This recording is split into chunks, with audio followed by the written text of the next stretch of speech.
Video 17, Nature of the Self, Nature of the Enlightened Being. Within brackets, both are the same. We were looking at now Devi Kalotharam, the section on direct perception, direct experience of the self, what is called Atma Sakshatkara Prakaranam. All this theoretical study must lead to realization, the experiential realization of oneness. Otherwise, it remains just book knowledge. In verse 8, he says, அந்த பரதெய்வமாகும் சிவன் நானே மந்திரங்கள் யாவின் மயனும் அம்மந்திரங்கள் எல்லாம் கடந்தே லய சிருஷ்டிகள் இல்லாதவனுமாமே. Now, this verse describes the nature of an enlightened being. It says, அந்த பரதெய்வம் ஆகும் சிவன் நானே. What you call the Lord of the universe? I am, not this body inside. மந்திரங்கள் யாவின் மயனும், I am of the form of all mantras. Whatever mantra you utter, I am of that nature. I am of the nature of all mantras. Mandirangal ellam kadande, and I transcend all the mantras too. Laya srishtigal illadhavanumame. What is called creation, destruction, all these things do not belong to me. See, now here is a description of Brahman. Brahman is formless fundamentally. So creation and destruction, we cannot relate it to anything which is formless at all. Only to form, things can happen. Destruction, creation, sustenance, everything can happen only to the form. In verse 9, he says, Drishyam Sunyam Tiram Saramum Yellam Ennar Paravidapattanavam. இச்சர்வமும் நானே உலகத்தின் நாதன் எல்லாம் என்னார்த்தானே இலகுவன தாம். Again a description of Brahman. It says whatever is seen in the universe, drishyam, or experienced as matter, as material. Tiram saramum, whatever is moving and unmoving in the universe, everything is me, Brahman. Which anybody can say. If you realize, you can say. If I realize, I can say. Anybody on earth can say. Any animal can say if it realizes. Any plant can say. Any stone can say.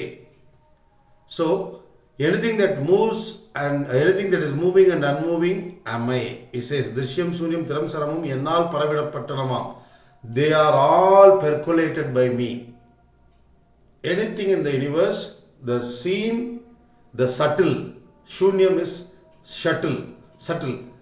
The subtle, the grass, the moving and the unmoving, they are all percolated by me. I am the Lord of the universe. Nane Ulagathin Nathan. I am the Lord of the universe. Not as this individual, but as Brahman, which is common to all beings. Laya Srishtigal Illadhavanumame. So, Drishyam Sunyam Tiram Saramum Yennal Paravidapattanavam இச்சர்வமும் எல்லாம் என்னார்த்தானே இலகுவனத்தாம் நானே உலகத்தின் நாதன் எல்லாம் எல்லார்த்தானே இலகுவனத்தாம். They are all there. The whole universe is there because of me. You should clearly understand. It is now discrimination, Vivekam, one of the chief techniques used in Advaita Vedanta. Separate what is permanent, what is impermanent, what is Brahman, what is non-Brahman, what is matter, what is non-matter. That's all. And then verse 10 says, Vivida Uruvattal Veru Veraya Bhuvanegal Purundi Chivam Mudal Ivulagam Ira Ilagum Pravanjam Avalavum Yenil Nirpavam. This is again a stunning statement. He says, Vivida Uruvattal, with various forms, Veruveraya Bhuvana Neregal Purundi. You see a series of endless series of worlds, planets, stars, etc. They all differ. They form a series. Endless series of planets, stars, etc. He says this and what you call the Lord, everything the entire universe, what you call the entire universe with all this endless number of planets and stars, etc., he says, they all rest on my shoulder. Not as an individual. It will be absurd to say that as this individual, the entire universe rests on my shoulders. To say this is nonsense. As Brahman, because Brahman is of this nature, that it is ubiquitous, that it is everywhere, that it pervades and percolates everything, and it is the basis of the universe. As simple as that. That you are. That I am. That is what we want to realize. That is the purpose of the study of Advaita Vedanta. Advaita Vedanta says one only exists. It says the universe doesn't exist at all. So long as you are not realized, universe will exist in your experience. If you realize yourself, you will see that there is only one, which is Brahman, which is everywhere, which is the basis and substratum of the entire universe. So the universe is not something apart from the self. That's all. Shiv Bhagavan says clearly, if you think that the universe is apart from you, it's an error. If Maya is independent of Brahman, it is error. If you realize yourself, if you are established in your true nature, you will see that there is no such universe apart from the self. For this to happen, we need to still the mind. If you want to still the mind, you need to relatively become desireless, because it is desire and commitment and attachment that makes the wave of thought rise. It's a slow process. In verse 11, Devi Kalottaram Atma Sakshatkara Prakaranam, which is a chapter on direct experience of the self, says, எவ்வளவு காணப்படுபவோ எவ்வளவு கேட்க இசைபவோ உள்வெளி பற்றி ஒளிர் யாவும் பராவும் என்னால் பரவலுற்றவையாம் அவை என்று ஓர். See, again and again, this section describes the nature of the Brahman. Again and again, it dints it into our ears so that we think about it, do mananam and realize our true nature. So, whatever எவ்வளவு காணப்படுவோ, as much as is seen in the universe, எவ்வளவு கேட்கப்படுவோ, as much as is heard in the universe, you can extend it, as much as is smelt in the universe, as much as is tasted in the universe, as much as is touched in the universe, எவ்வளவு காணப்படுவோ, எவ்வளவு கேட்க இசைவோ, உள்வெளி பற்றி ஒளிர் யாவும், whatever is shining forth in the external universe, whatever is shining forth inside this antakarana, thought, memories, etc., whatever is shining forth outside and inside, says, they are all nothing but my presence, which is the percolation, that's all. Whatever is experienced through the senses, inside, outside, everything is, I have spread myself out in everything. That's what he says. Which means Brahman is ubiquitous, omniscient, omnipresent, omnipotent. And then in verse 14 he says,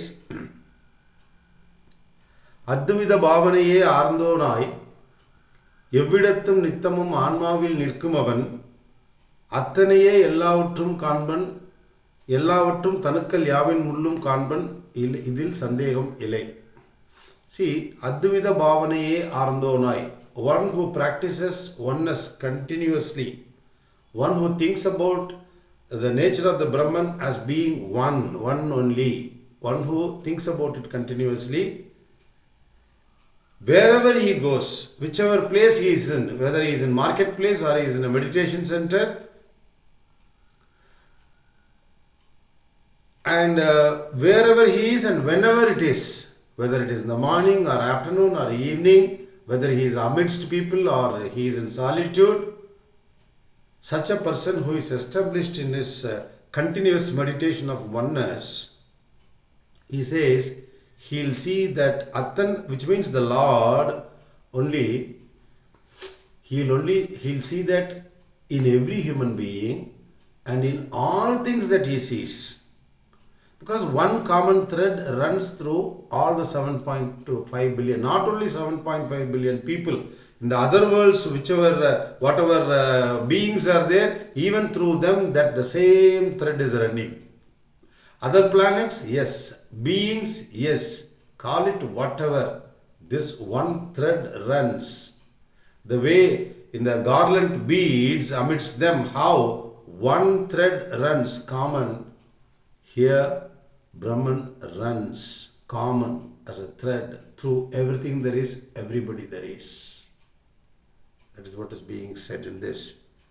அத்தனையே எல்லாவற்றும் தனுக்கள் யாவின் உள்ளும் காண்பன் இல்லை சந்தேகம் இதில். There is no doubt, because this section is an assurance certificate. Yes, Brahman is of this nature, you are that. That's all. We should keep this in mind, what Sri Krishna said in Bhagavad Gita, Nasato vidyate bhavo, na bhavo vidyate sataha.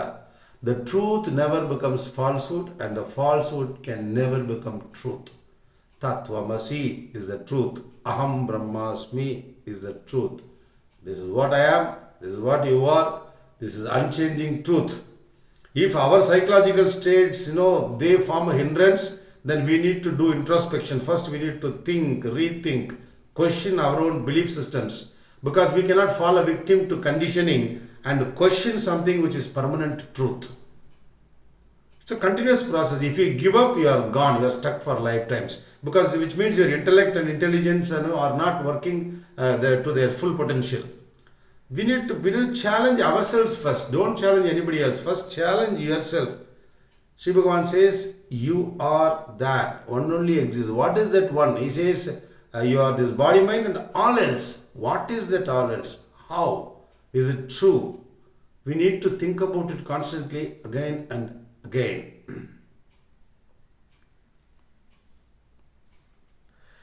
In verse 15 he says, Ekamam Ivvanma Bhavanayodu Endrum Mulan Moga Vigarpa Munindo Nam Yogi Ki Cheve Ellam Unardal Sapidapattuladam of Vedam Danil Ari. Again, whoever entertains this feeling that I am the whole existence, one only exists, this oneness feeling, whoever thinks about it again and again, and one who has, because everything is one, he has given up likes and dislikes, preferences, because everything is one. Everything is made of one raw material only. One only shines forth as all multiplicity, all the variety of things in the universe. Then one naturally loses the vision of separation, division, this, that. Everything is one. Within himself, the Jnani, the enlightened being, knows that everything is one. So he has that equal vision. And to such a person, Chevve ellam unadal cheppidapattuladam vedam dannilari. He says, to such a person, the scripture says, the Veda says that he can know everything sitting here. Where you are sitting, from there you can know the entire universe. This is about omniscience. This is the reality. Because Sri Bhagavan had known things. When he was sitting here, he could mention the name of a mountain in America just by closing his eyes. A lady asked, Sri Bhagavan, you are talking so high up this mountain. Is there such a mountain in California?